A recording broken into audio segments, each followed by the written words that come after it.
I have a question for you, Nick, Yeah.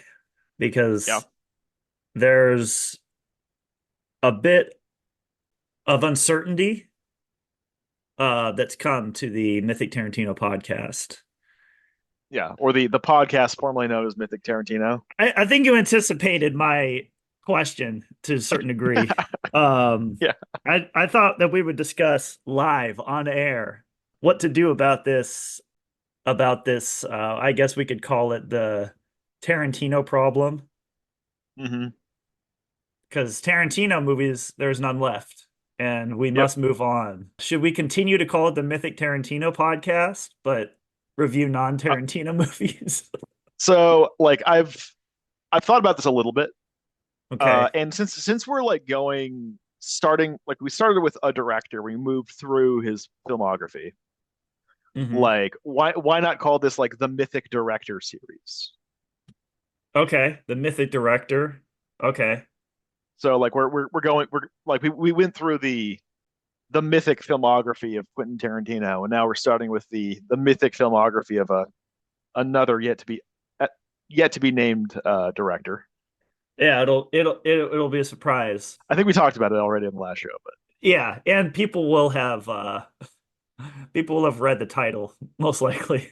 Maybe yeah, not. Maybe people just go yeah. in blind. Well, I had that's a good idea. The other option is this, to release it to release each new director as its own podcast. To start up an Um, entire new podcast. so I know that that was I don't think so because like how are we gonna handle like because we've talked about doing like one-off shows. Yeah, that's true.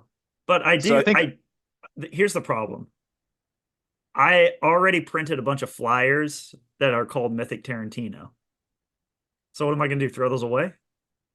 uh like I suppose you could just keep distributing those, and then people will find the original podcast, and then maybe you can like edit it on the thing at the end, saying like, "Hey, now we're this thing." Or just grab the Sharpie? Yeah, just cross out Tarantino's name and write in director. I I think think that's a good idea. I just so. Mythic Like Director so, you doesn't roll off the tongue as much. I was thinking Mythic Movie Podcast, but you're right. That doesn't really because like it doesn't the, really take into the effect into yeah. yeah yeah the crux of the show is that we're following a director. Yeah. So The like Mythic, maybe like it doesn't have to be called like mythic director, but I think like at some like is there kind not of a more like mythical name for director? Um uh, um Director there has Mythos? director mythos. Uh, Director is kind of a boring name. Yeah, maestro. I don't know. Mythic Maestro. Yeah, We have to figure this out though. I think this is the kind of thing that you would like mull over in your head and like think about in line at the grocery store, Okay. and like so I think like hashing this out and getting a solid answer right here live is probably a lot less productive than just thinking about it for a while. Synonym for director. We'll just try this and then we'll move on. Is there not like a M? All right. Well, we'll probably do mythic director, director of That myths, direct. yeah, that'll be the placeholder name until we can until someone can think of a better idea. All We'll right. be Well, accepting submissions from the fans. oh yeah, just comment. Yeah, comment fans comment your what you think it should be called. You only have a month. So, well, that was another thing I thought about too. Was like we could do like an MST3K live live thing at some point too. I think that would be fun. Of just like I was thinking Yeah, about that during this one. It would have been good. yeah. Like this one is a departure Yeah, from the from what we've seen so far. and by this Uh, one, what do you mean? And then how is it a departure? well, it's a schlocky horror movie. We haven't. Not only is this not a movie that we've covered, but it's also not a genre that either of us enjoy. And tell the audience, Nick, spill the beans. What is the movie that we're So, reviewing today? so today on Placeholder, we'll be discussing the movie Piranha 2, The Spawning. Yes. Yes, we are. Until We're mhm. mythic something where we review movies from a mythical perspective. Shit, I had a quote. I had a quote as well from the what I'm going to consider the climax of the movie. Okay, say your quote. Uh, it's it's a group of people chanting in unison. We want fish. We want fish.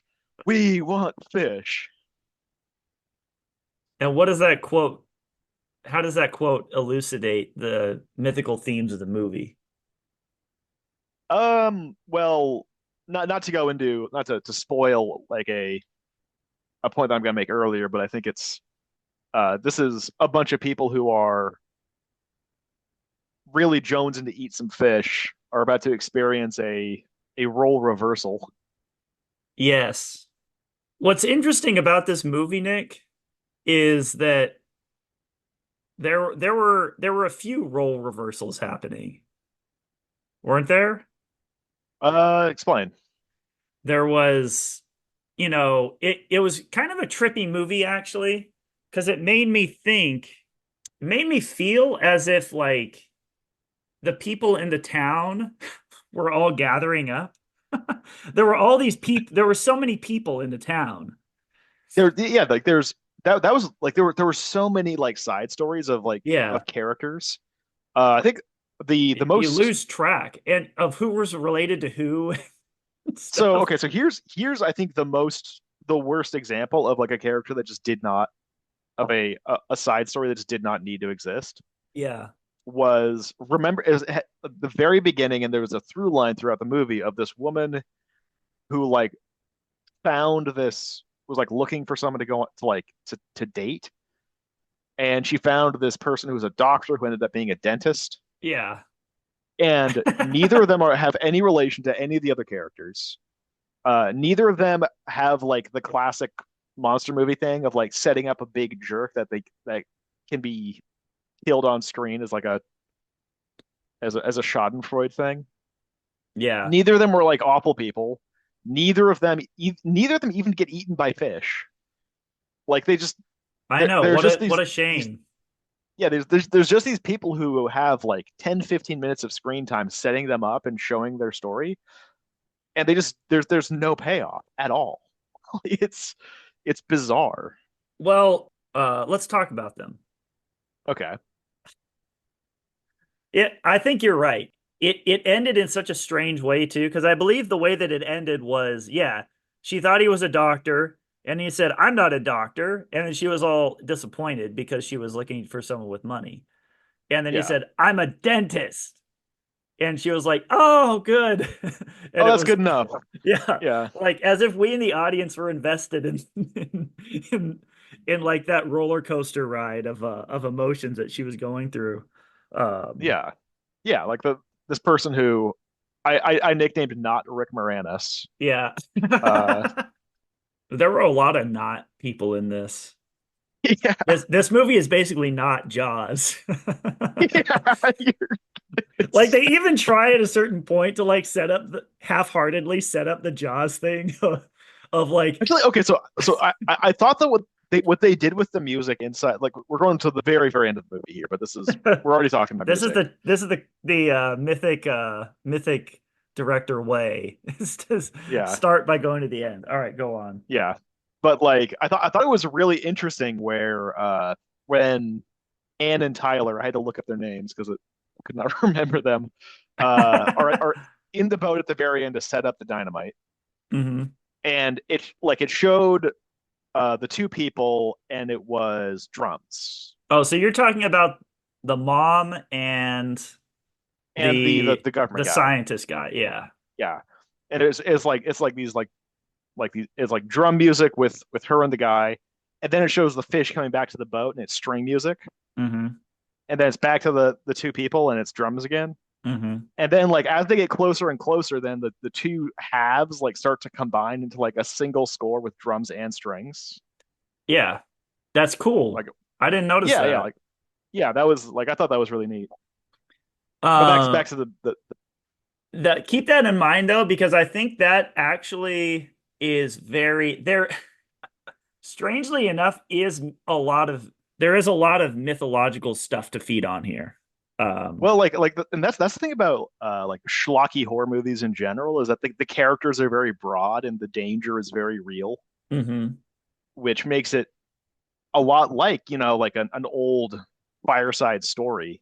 Yeah, yeah, exactly. Very simple. And like that's essentially what myths are those old fireside folk tales, you know? And Yeah. like scary stories serve a purpose, you know, a much greater purpose than, you know, a movie like The King's Speech, Yeah. the I was ragdoll. gonna I was gonna suggest 10 Years as a Slave, but yeah.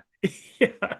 Like they're in the same way that like Hansel and Gretel and things like that are deeply meaningful, even though on the Yeah, yeah. surface they're Yeah, Hansel and silly Gretel stories. are just innocent children, and the witch is just a pure force of evil. But it's still, but like the, you know, it's a story that, you know, 1,000 years later we still know and talk about. Hmm. And that's the story with the breadcrumbs, right? Yeah, it's Yeah, like I read a book called the oh the uses of enchantment. mhm, And they in that book they talk about what Hansel and Gretel and several other stories mean mhm. psychologically. Their psychological diagnoses or ways to deal with you know how to become an adult. They are basically, if you read the book, they basically talk about how this is Freud before Freud. So these tales like Piranha 2 and Nightmare on Elm Street and the Jason movies, they're all talking about really important things in a super schlocky way. If I was to sort of describe the theme of the movie in a single sentence, Hmm. I would say this is, and this is a lot of horror movies that have this exact. This is Jurassic Park is like this too, but it's like it's Yeah. nature punishing man for his hubris. Yeah, that's huge. Yeah, that like And yeah. yeah, and like the idea that like the like especially with like the whole aquatic theme to it, that like, you know, if you are that, you know, we don't belong on the ocean. This isn't our environment. Hmm. And, you know, trying to sort of to be the master of this place that we don't belong in is only going to result in your death. Yeah, and the ocean is too big to contain or control, you know. Yeah. And its depths go down too deep, which is funny because James Cameron himself, we'll get to it later. Yeah, yeah. He This ends up being defies a he defies those depths. He actually does attempt to control nature in many yeah, ways. yeah. Yeah, And he this ends up being a large theme in future movies, a huge theme, a gigantic theme, yeah, uh, or some other synonym of large. yeah, Uh, mythical. so yeah, Titanic even. It's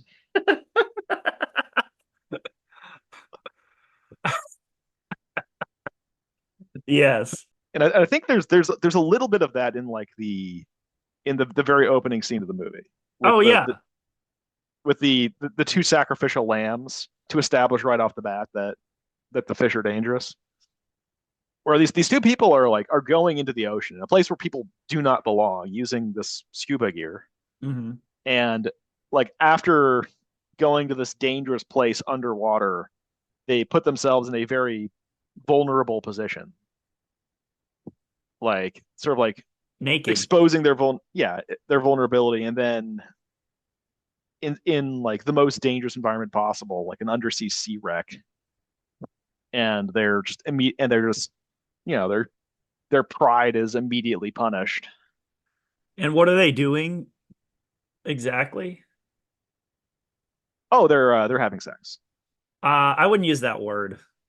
I would say they were spawning. They're responding. Okay, that's, Uh, that's a good way of putting it. it is kind of funny. What was the exact? So did they try to do it on the boat?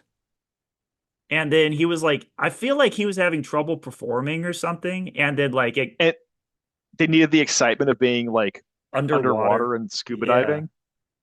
I don't very exactly interesting. know, which uh yeah, that was like like they somehow got off on that sense of danger. Hmm. Yeah. There's the shipwreck at the bottom of the ocean, Uh-huh. which which does make you wonder, was James Cameron thinking about the Titanic way back then? Do you think that he's been trying to figure out a way to make that movie since the very beginning of his career?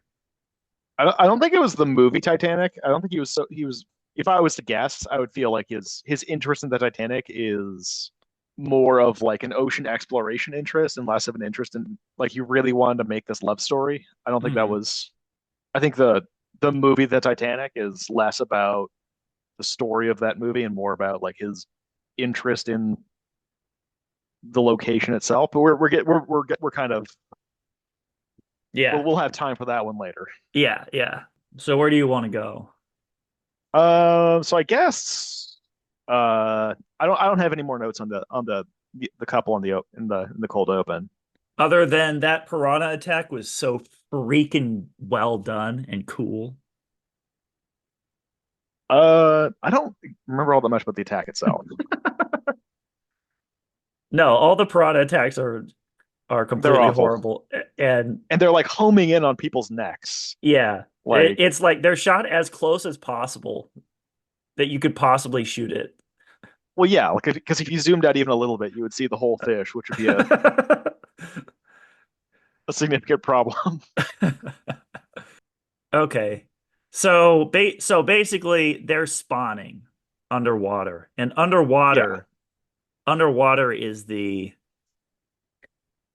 dark place where humans do not belong. yeah, yeah, and like it's kind of like in the same way that like the shipwrecked boat is kind of like a failed human attempt to control the ocean. Like the fish themselves are kind of a failed human attempt to control the ocean. So they found this home that kind of relates to themselves. Mm. Yeah, I like that. And you think and we've discussed a little bit. You think the major theme in Cameron's body of work is that idea of hubris, Well, I think like scientific this, hubris. yeah, I think like the like disrespecting nature and having nature come sort of come destroy you Hmm. is it's at the very least present in like three of his movies that I can think of so far, excluding this one. Hmm. His he's has an eclectic filmography, so He does, yeah. it does like the through line doesn't follow through, all of them, but you do see these sort of like this topic get brought up a few times. I kind of think that movies like this or stories like this are all harken back to Frankenstein, the modern Prometheus, Yeah, because it all has to do like with they made a Frankenfish. they made a Frankenfish. Jurassic Park, it's just the Frankenstein story if you think about it. Like thematically, it's just the Frankenstein story where the creation we thought we were so smart and just because we can do something, we did do it. And Mhm. our creation became more powerful than we can control, and it tried to destroy us. Oppenheimer is the same story, it's a Hmm. Frankenstein story. It's a very modern story too. Like the Frankenstein is called the modern Prometheus. Yeah, like the being afraid that science has gone too far is just not a relevant theme if the most relevant scientific advance is a wheelbarrow, Yeah. you know? Like when was Frankenstein written? Like the 1800s? Like just on the eve of the Industrial Revolution. Hmm. Yeah, I mean, we're still wrestling with a lot of these ideas as a society. And I don't know. We've watched many, many movies about it, and what's the solution? Just don't. Yeah. Like the whole solution is, yeah, just don't.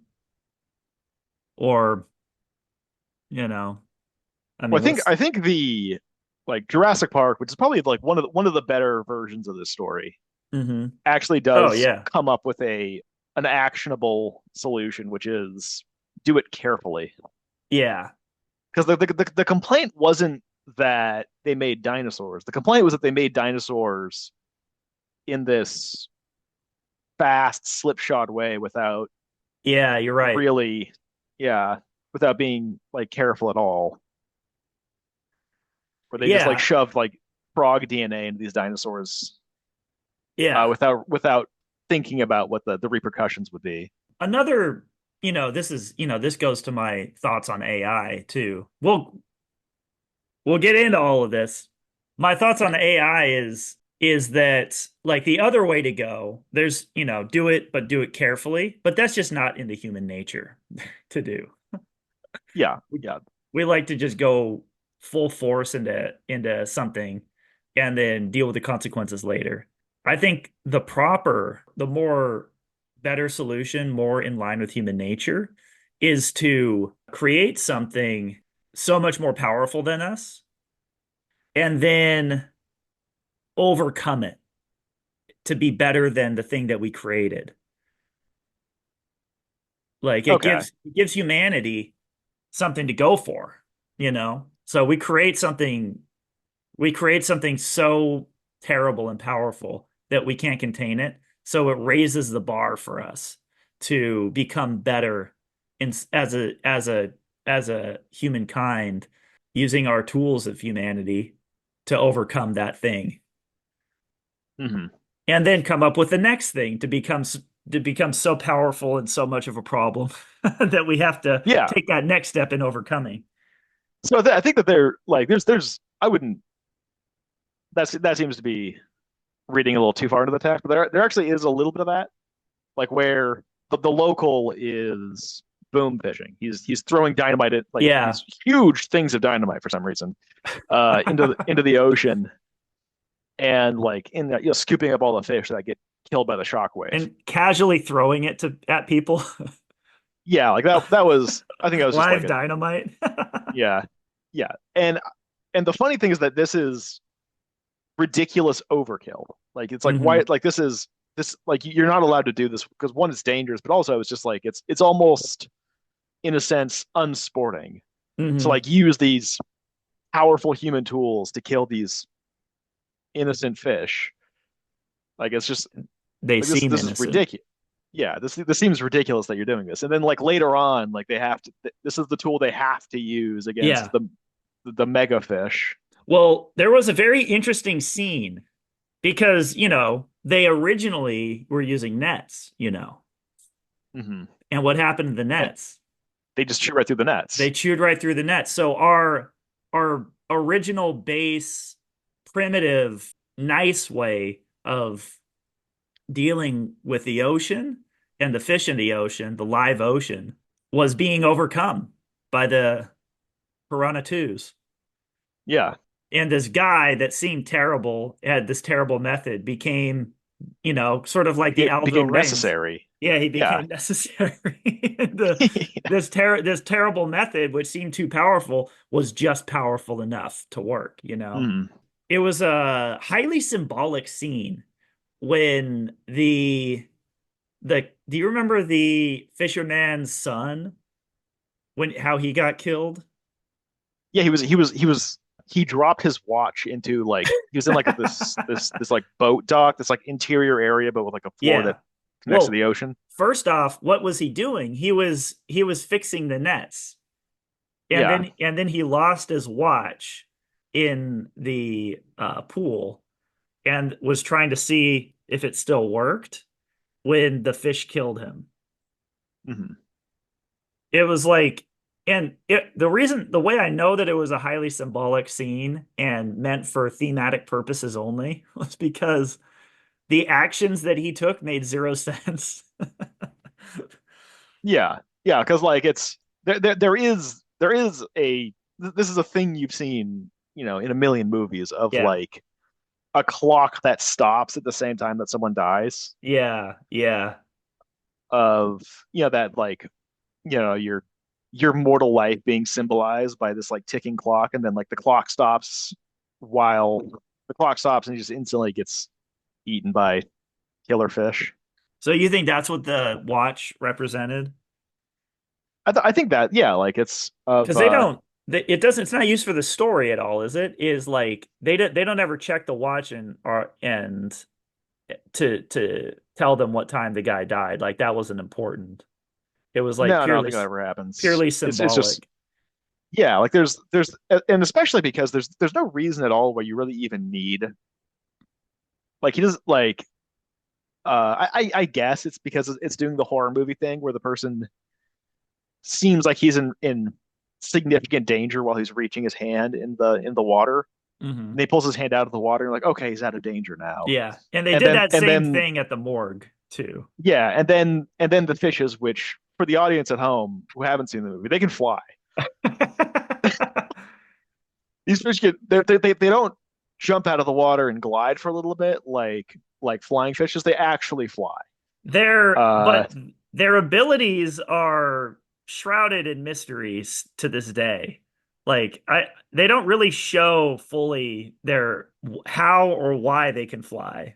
Like yeah, but they're they have little uh wings, but, they have but they just sort wings. of seem to jump really Yeah, they far. seem to jump, but they also, no, because later on, when that same Fisher guy, that local guy, almost seems to sacrifice himself to the fishes out of grief for his son.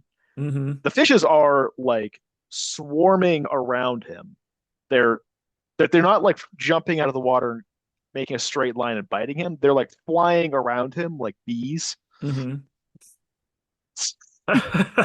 So they're clearly, these fish can fly.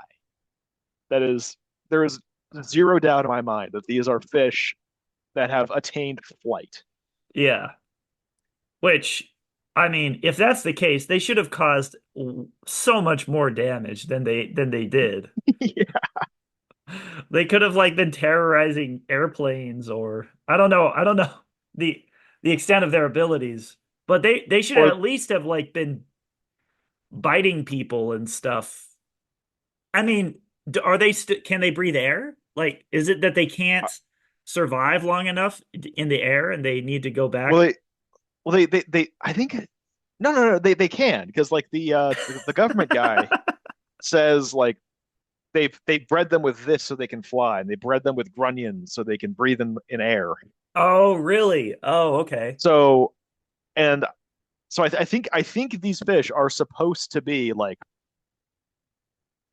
fully able to like leave the water, hunt at night, on hunt land animals at night, and then go back into the water during the day. Yeah, they did not make enough hay out of that. Is Like this is yeah, like they the monster is actually a lot more scary than the movie portrays. yeah. Well, the monster is barely portrayed in the movie. Yeah.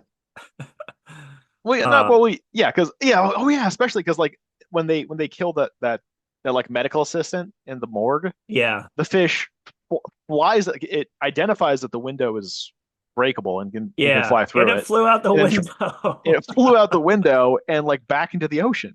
or like presumably got back to the ocean because they couldn't find the fish after like during when they were investigating the murder. So it's kind of a misnomer to call it piranha too, because these things, I mean, I didn't watch the first one. Did you watch the first one in preparation for this? No, no. Okay. Um, they, yeah, We they should have said that done the that. base fish was a piranha. Hmm. Like, oh, they took this piranha species and they did all this stuff to it. Uh, like, Well, you know the other movie that he preempts too, that he directed was showcasing that morgue scene as well.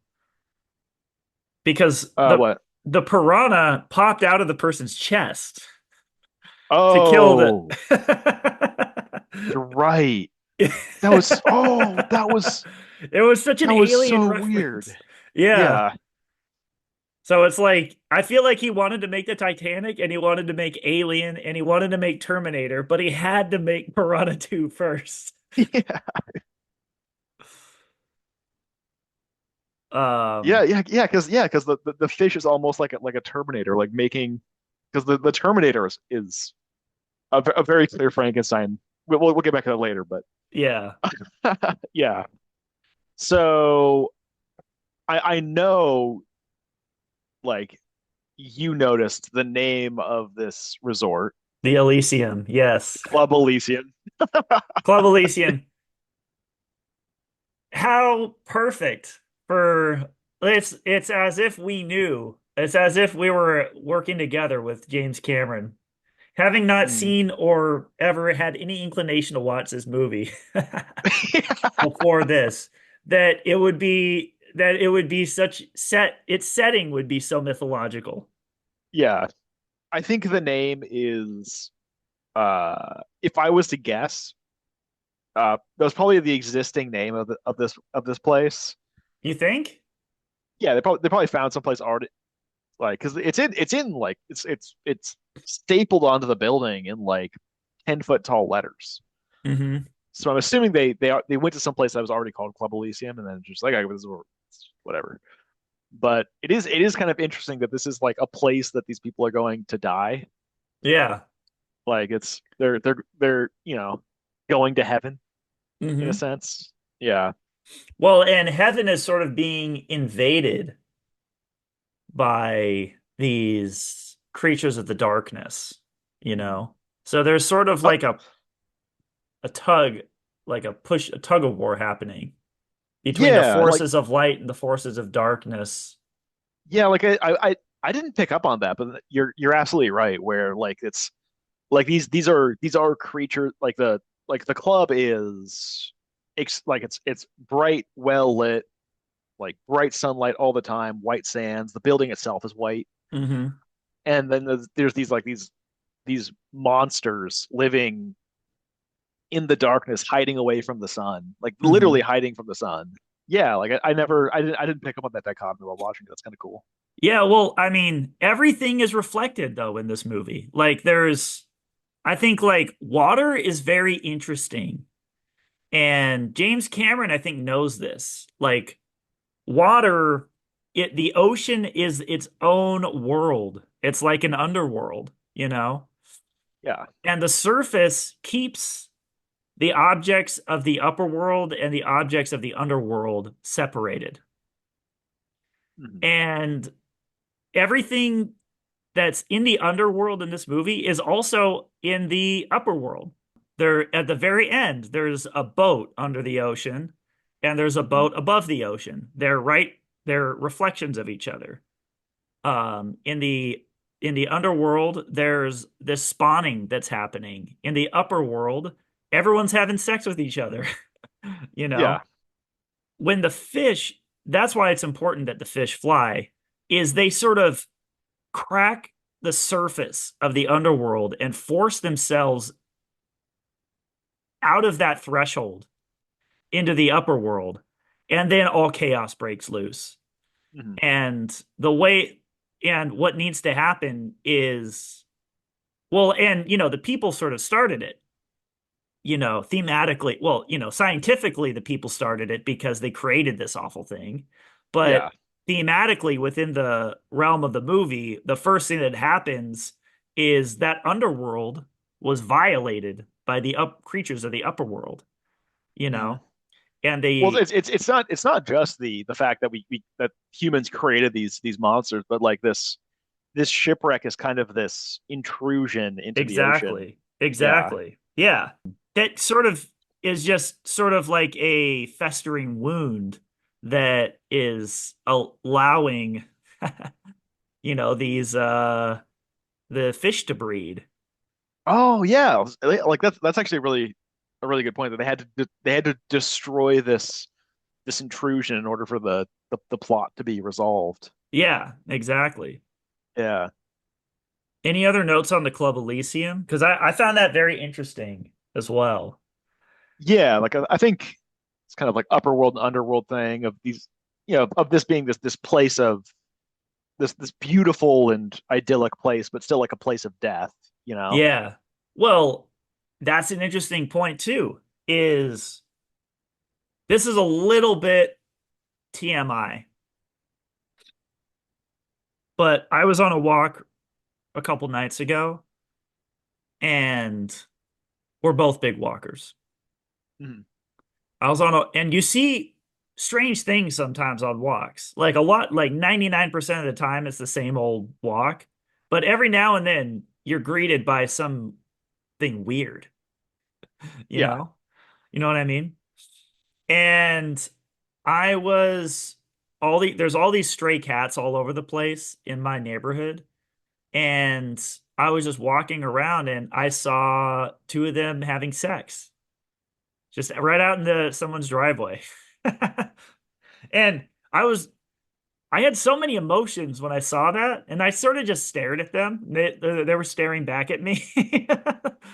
Um, like it's just strange to see something that primal happening in a driveway in a Yeah. neighborhood, Yeah. you know? And like there is this kind of like this initial tendency to sort of view like dogs and cats more than any other animal as like stuffed animals, as like Exactly. Yeah. little Muppets created for your amusement. And you're like, oh no, Yeah. these are animals, They're These are animals. Yeah. yeah, Especially the ones that are feral and wild. Like they act yeah. like animals. And like, so there was that just reminder that like we are animals and we often Oh. forget that, you know? And I kind of think like, then I started to put myself in the mind of a cat of like, when when humans have sex, we do it with pre-knowledge of, what that entails, like Yeah. having a baby. A cat doesn't. Like I was just thinking about that. A cat doesn't know what that moment is, what's actually happening in that moment. They're Yeah, just, they just feel this desire to engage in this activity and then they just do so. and they don't know why. Yeah, and however many months down the road, it mysteriously has babies, and it doesn't like I does a cat have any any pre-knowledge of like what that leads to, do you think? Or Almost certainly not. I would 0% chance in my opinion that I don't think animals understand that what this about connection exists. when do you think humans did, though? Like this is sort of what I've Probably been, yeah. probably because you it doesn't take like it doesn't take a human level of intelligence to make this connection. Like Yeah. it's pretty clear what's happening. Yeah. So probably like the connection was probably made in some with some pre-human ancestor that was, slowly approaching but not quite at human level intelligence. Because I don't think this is like a scientific discovery where they like where humans were intelligent enough to figure this out for long periods of time and then they finally figured it out. I think like No, once no, you I have the think intelligence to make this connection, you just make it. I think it's one of the first things that we figured out, you know, alongside stone tools and fire. oh yeah, by that time probably. But also like I'm not an anthropologist. I don't want like that like there's people whose profession is to understand these things, and I'm not one of those people. Yeah, So, but basically, all I'm getting at is thinking about the world magically, you know? uh, And the way a cat probably thinks all these things happen is magically, you know? And that's probably the way people first thought about things was in a magical way. hmm. Every animal's base desires are two things: feeding and having sex. Like what? I would put like feeding, safety, and comfort. Yeah, And feeding, then safety, and sex. You really can't go wrong if like you make a movie that is like those. The reason why I think movies like this are so basic is because like they're it's almost taboo how directly they're discussing these things, you know. yeah, well, like so, in like if like in order for stakes to exist, you have to get the sense that the characters are in mortal danger. Hmm. Like you have to establish these characters and then kill them off. And that's really easy if your movie is a horror movie where you show them dying horribly to being eaten by some Yes. monster. And I think that's one of the causes of like superhero fatigue is the invincibility of those characters. Yeah, exactly. And it's kind of like an ancient Greek thing of like theme is the gods constantly tell humans like we had your mortality. It makes life so meaningful.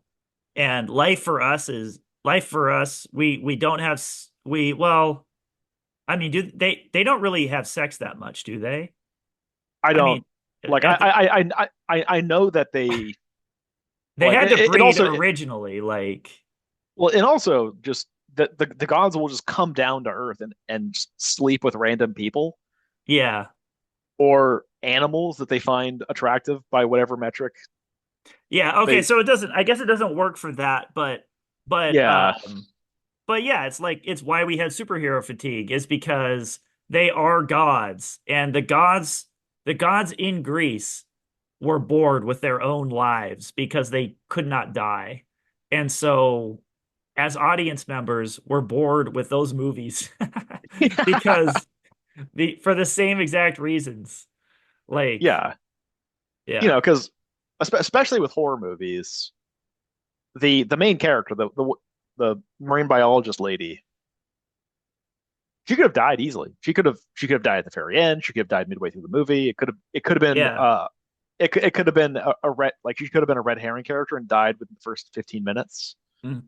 Any one of these characters can die at any moment. Yeah, exactly. Like, and Yeah, the scientist guy does die, doesn't he? I had to rewind the yeah, he movie to does. figure that out because it was, you know, everything that involves the piranhas is mired in confusion because they have to shoot everything in a certain way to not show the piranhas too much. So, Hmm. yeah, but he was kind of getting eaten by a piranha when she left, right? Yeah, yeah. Well, he was definitely still on the boat when it exploded, so his death is assured. Yeah. He'll be in Let's see. Elysium. He'll be in. Yeah, he's in Elysium now. There does seem to be a connection between like sex and water. Yeah. I have thoughts on that if you have anything. No, not really any like anything specific, just kind of like noticing that almost every time people sleep with each other, it's in some kind of aquatic environment. Yeah. I think that has also to do with like the below the surface. Sex is Oh, like something, it's like yeah. primal, so it's It's being done in this wilder environment. yeah, it's primal and taboo. A little bit. I mean, a little bit taboo. It's something that people have decided not to do in public, you know, for the most part. If you see the ocean and the above the ocean as like our regular selves and then our shadow selves, like it's sort of like in Once Upon a Time in Hollywood, Brad Pitt's character, Cliff. Hmm. Cliff is the shadow self, and Leonardo DiCaprio is the light self, is the self that we show people, you know. Yeah, like the kind that you use in modern society that you Yeah, bring out and your yeah, mask. So when you have sex, you dive into that shadow world with another person, you know? That's you connecting with your darkness. And the darkness isn't bad, it's necessary, but it should be hidden. And that was actually my quote too. oh, Let me fuck, let me find it. I saw it earlier. Do you dive on the first date? So that's clearly making the connection of sex and going underwater. yeah. And, bringing up taboos, there was another thing that I don't know if you got the same. I was kind of confused by it. At the very beginning, the boy walks in to a woman's room. You don't know who the boy is, you don't know who the woman is. The woman is naked under the covers, and the boy like gets right up next to her, and you think he's gonna like become romantically engaged with her in some way.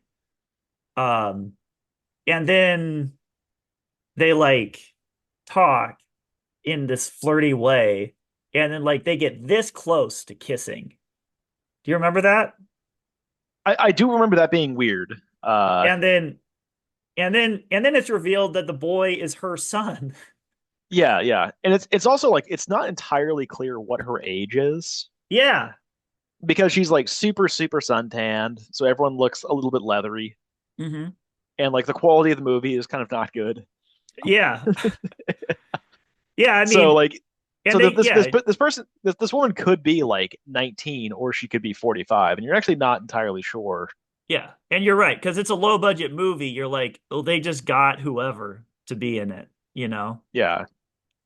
And but so I was like, why are we touching this issue? Like, why is this issue being brought up in the beginning? So okay, Like, this is one I'm not going to place intentionality on. It's like this is a horror movie and every single instance where we can have titillation, we're going to have it. uh And that's not the answer that this podcast wants. no, Uh, that's not the answer that this podcast wants. I but like I I feel like it would have been a better, more clear scene if she was wearing like a t-shirt and pajama bottoms. Yeah. And they didn't get that close to eat to each other. They were like they were like so close to kissing. Yeah, and the mother has like two other boyfriends in the movie too. It's very Yeah. it's she it's a small island. But if there is any intentionality behind it, here's the intentionality that I'll give it is Okay. that this movie is establishing right away that it's dealing with deep-seated taboos that people have around sex. Uh, It is called the hmm. spawning. It's called the spawning, yeah. Let's talk about the jerk girls Yeah. where she essentially like this woman lures this kind of like nerdy guy out to like give her a bunch of free food Hmm. with like the promise of sex. Hmm.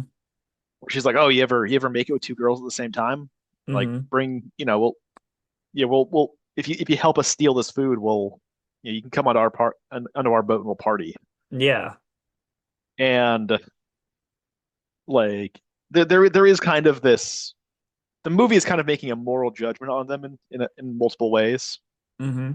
One, like she absolutely like bait and switches and just lies to this guy in order She to doesn't she doesn't totally lie to him though. No, I no. think like she insinuates every time what's at the end of the rainbow, I but mean, doesn't ever explicitly say it. it's pretty explicit. It's pretty explicit. Yeah. She's not being subtle about what reward is like comes along with him helping her steal this food. Hmm. And so like, like a lot of horror movies that it has this kind of it passes judgment on On sort of them, sexually on both. experienced, Yeah. yeah, On both of them. people. Yeah. And the guy, like the innocent, is spared. Well, yeah. Yeah. You're right. He is spared. He isn't eaten by the piranhas. And if he was out there on that boat and if he got what he wanted, he would have absolutely been eaten by flying piranhas. Yeah. Well, let's break it down. So it does fit in the theme of feeding and sex, which Hmm. is, these two primal animal urges that we have. She used sex to get food, Hmm. you know? I don't think it was any accident. It's very thematic in that like she could easily go buy that food or I don't know. It was like it's just strange that she's Yeah, like he even seducing the points cook. out like, yeah, like where he was like, you guys came in on this huge boat, like why do you Yeah. need to steal food? Yeah.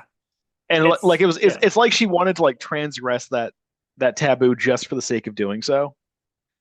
Like Yeah, yeah. she wanted to steal food just because it was wrong. Yeah, or just to maybe, this is reading too probably too far into it, but to tap into you know, those animal urges. Or like if you think about it, it's only the two girls on the ship. Like, and there's no tension with two girls sexually, Hmm. because they're both like very comfortable being naked around each other. Yeah.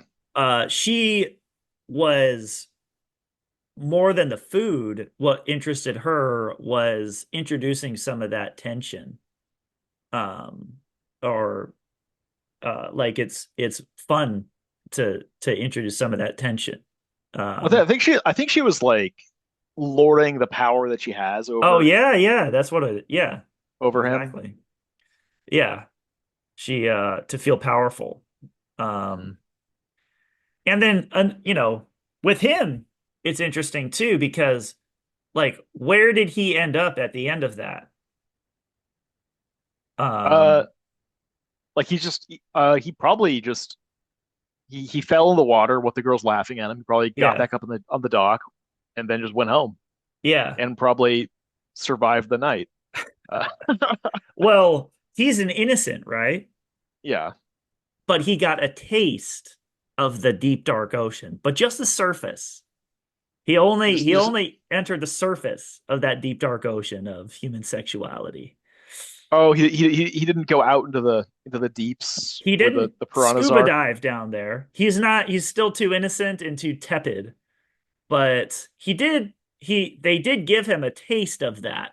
It's almost as if this isn't probably what he's saying, but it's interesting that like how different Oh, is the hunger that we have for food than the hunger that we have for sex? so okay, so I don't think that food as a concept is a through line in the movie because this is the only time that food and eating really becomes a significant topic. Well, I mean, a big part of the movie is the fish fest where they eat fish. Like in the like people are used to piranha. People eat piranha. And Well, so yeah, it's well, like the table's getting turned when the piranhas start eating the people. It's uh, kind of like a fundamental like part of I'm sure the part of the series. I don't know. I haven't seen one or three, but is that idea of your food eating you. You know? yeah, like I feel like that was a big part of the climax of the movie is that role reversal where they're like Yeah. they set this up as a feeding frenzy, and even like the marine biologist woman is a little jaded about it. Hmm. where it's like, they all gather together for this beautiful thing, and then we're just gonna pluck them off the ground, fry them up, and eat them. Yeah. And in that same way, that the people are like gathering together on the beach, like, oh boy, this this only happens one night a year. This is gonna be great. Yeah. And then like after being gathered together for this ritual, they're plucked off the beach and eaten. So Well, and in a similar way too, like there is that tension of sort of like, we saw, I think that's a great example. Those two girls seducing the cook is an example of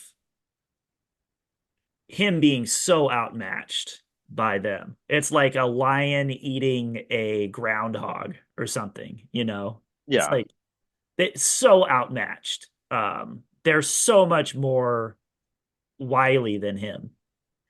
And once you get further into the relate like different relationships, they become more evenly matched. Like there was, remember that old woman that was really into that one guy? yeah, The I don't even know how to describe him. The guy that the old lady was going after the whole time. That's another yeah, case. She was yeah. completely outmatched by him.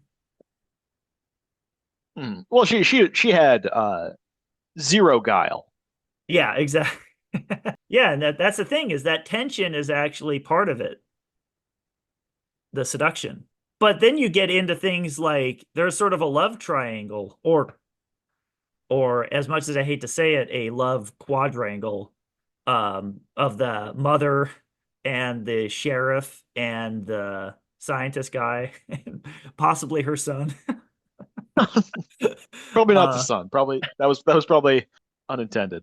yeah, but that's where the tension becomes a lot more like, well, who's the piranha? Who's eating who? Who's the piranha? And who's or I guess like, if the woman is the piranha, is she being eaten or is she eating? Well, I think that's actually a good point because the woman and the scientist guy are, I would say, the only romantic couple that's evenly matched. Yeah. Like Oh, good point. because like the jerk girls were just running circles around the chef guy. The old lady was just not in any danger of seducing the younger guy. Uh, and the kid with his little girlfriend, like he was just so much more impressive as a person. Yeah. Like he was a really capable sailor, and she was just Yeah. super impressed by him. Yeah. But like the And she but was the super hot too, and they were kind of evenly matched. yeah, no, I got the impression that she was like smitten with him pretty instantly. Mm, mm. Uh, But he was just as much smitten with her. yeah, I guess that's just cats. Uh, Yeah. um, but like the marine biologist lady and the government scientists were like constantly like, for starters, like one, there did seem to be mutual attraction there, but they're also trying to use this relationship to accomplish their like sort of secondary goals, Hmm. where the guy wanted to like blow the whistle on this horrible project that he was involved in, Yeah. and the woman wanted to like sort of pump him for information about these killer fish, and also like use him to help break into the morgue and all that stuff. Yeah. The scientist guy too, he he seemed he it's interesting because like there was that attraction that she had towards him, but it was inhibited by a piece of information that arose, which is that he was involved in the dark project by Mm, his science. He was complicit in the darkness. So he had a mm. dark side to him that needed to be dealt with, you know. It kind of made her not like him. It introduced some tension, let's say, right? Yeah. And Hmm. ultimately, it's kind of interesting. Like like, John in Hateful Eight, he was tied to evil in Daisy Domergue, literally. Yeah. This guy, the scientist guy, or I mean, maybe it's a better example to use Frankenstein, but I never read the book, so I don't know how it ends. But Yeah, he was. does I did read Frankenstein the end book up and I killing forgot. him? But I yeah, I don't remember. It's been forever. after creating the fish, the genetically engineered fish, he's forever tied to those fish. And in a way that to kill the fish, he must sacrifice himself. Yeah, because he's like his culpability is clear. Like his Hmm. this whole thing is his like partially his fault that he worked on this terrible idea, Hmm. and he because he's the reason why he's there is fully altruistic. Hmm. Like he knows the fish are here, and he wants to get the information out and eventually destroy them. Hmm. And so he's his intentions from the start of the movie onward are fully heroic. Except for But the fact, yeah. he's still he still made the fish. So his culpability is is existent. Like Well, he's his this whole thing is culpability his is fault. almost is driving his heroism, Yeah, you the know, guilt of it. the guilt of it. And that's kind of Oppenheimerish too. Mm-hmm. It's a big part of that movie where he created the bomb and he immediately regretted it.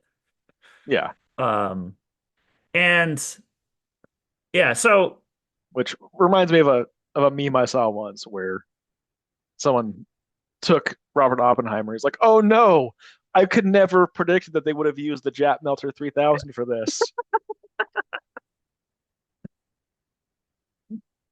yeah, I know it is a little bit it is a little bit disingenuous. His His it, regrets. yeah, right?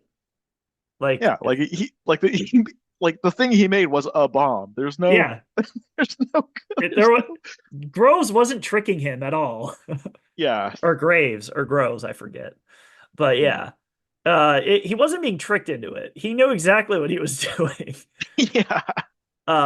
Anyway, but just to finish up this point, Uh, so most people, so there's the surface of the water where mhm. the cook splashed around, and then various people got deeper and deeper into that dark ocean. And then had sex, and some of them even were killed by the fish, but they could have escaped. Some of them ran away. This Uh-huh. guy, this guy was the most complicit with the evil thing in the deepest, darkest part of it, which is like inside the ship. I call it the heart of darkness. Uh-huh. I'm gonna write a book called The Heart of Darkness too about Oh, this. it's a good one. But yeah, Also about yeah, yeah. I believe they do reference Apocalypse Now in this movie. do they? Yeah, they do. Anyway, just to finish though, there are definitely levels of deepness that you can go. And if you look at it in terms of psychology, it's how deep into the dark shadow of the human condition are some willing to go. Hmm. And but there is a point that's too far. And the scientist, the darkness of the scientist was so far that it actually overtook him and became him, and he became part of the monster. And so that the monster could not be killed without it was like inherent in him. And that's sort of like evil. And some people become so evil, become so dive in so deep into evil that they become evil and they have to die.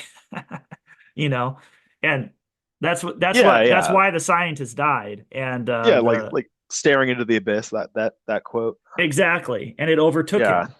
It overtook him, and it's like in Django, he was such. he was so psychologically powerful that he could become an even bigger monster than Candy Hmm. and still be able to pull himself back out Yeah, of like it. or even like